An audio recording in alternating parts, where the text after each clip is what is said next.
Welcome to the Onsite Power Systems UC Davis Biogas Energy Project, an advanced technology that will take organic waste and create sources of renewable energy and biofuels that will help reduce our state's and country's reliance on foreign oil. The Biogas Energy Project demonstrates an advanced anaerobic digester technology capable of processing high solid and high liquid organic waste streams. The advantage of this system is that typical digesters can only handle high liquid waste streams, and this system can handle high solids including grass clippings, food waste, without any type of pre-processing. The material goes through two stages in the anaerobic digestion process. The first stage breaks down the material and makes water and organic acids. The second stage takes those organic acids and creates methane gas. The two stages of the digestion process have different types of bacteria strains. The first process, the bacteria is very hardy and lives in almost any environment, where the second bacteria that makes the methane gas is very sensitive to temperature and pH. This process separates those two stages, allowing each bacteria phase to have the best environment.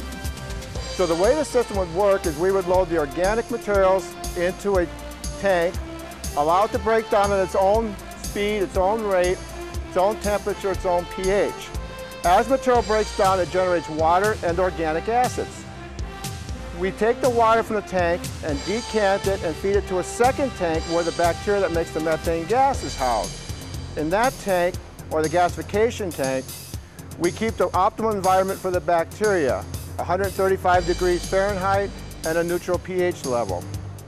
On regular intervals, we'll take water from one of the first stage tanks where the solids are with the organic acids and feed it on a very controlled level to the gasification tank. And with this approach, we make a very steady, even production of biogas. Typically, food waste will break down in 5 to 7 days, green waste in 10 to 12 days.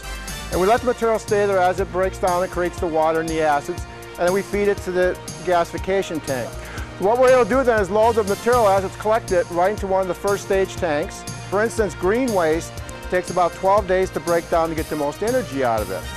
So we'll load the one tank with 3 days worth of green waste, let it sit there and break down. Then we go to a second tank and load the next 3 days worth of material, a third tank and a fourth. So now we have a batch loading process. Each tank is in a different stage of breaking down and making organic acids. Besides biohydrogen being produced in the first stage tank, we do produce some biogas. But the bulk of the biogas is produced in the second stage tank, or the biogasification tank. We collect all the biogas produced in the first stage tanks, blend it with the biogasification tank, and we have a nice even stream of biogas produced, typically 65 to 70% methane. The gas is then collected and cleaned.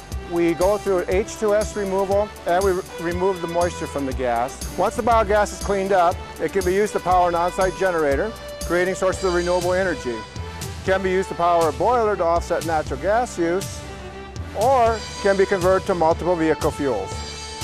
As this technology developed through an alliance between UC Davis and Onsite Power Systems goes to the market, it will provide a safe and viable solution to the growing amount of organic waste generated throughout the world, providing renewable green energy and fuel for a cleaner, sustainable future.